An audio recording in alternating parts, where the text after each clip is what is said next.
வாழைப்பழம் போல் வாழைப்பழ தோலுக்கும் பல குணங்கள் உள்ளன. அதனால் பல பயன்களும் உள்ளன. நாங்கள் சொல்ல போகும் பயன்களை கேட்டால் அடுத்த முறை வாழைப்பழ தோலை குப்பையில் தூக்கி எறிய யோசிப்பீர்கள்.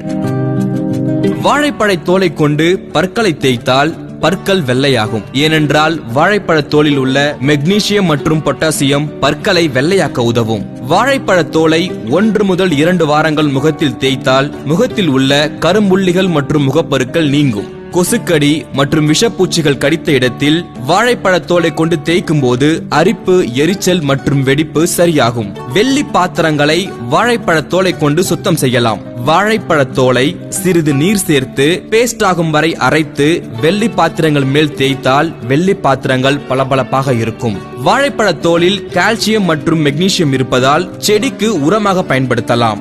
மேலும் வாழைப்பழ தோலை அரைத்து அதை செடிக்கும் ஊற்றலாம். உடம்பில் உள்ள சில தழும்புகள் மறைய அதன் மேல் வாழைப்பழ தோலை கொண்டு தேய்க்கலாம். வாழைப்பழ தோலை கொண்டு ஷூ பாலிஷ் செய்யலாம். பாலிஷ் செய்த பின் ஒரு பயன்படுத்தப்படாத வெள்ளை துணியை கொண்டு ஷூவை துடைத்தால் ஷூ பளபளப்பாக இருக்கும். வறட்சியான தேகம் கொண்டவர்கள் உடலில் ஒரு நாளைக்கு 2 முறை வாழைப்பழ தோலை கொண்டு தேய்த்தால் வறட்சி நீங்கும். இறுதியாக வாழைப்பழ தோலை நீரில் போட்டு கொதிக்க வைத்து அந்த நீரை அருந்தினால் மன அழுத்தம் குறையும் என ஆய்வு சொல்கிறது.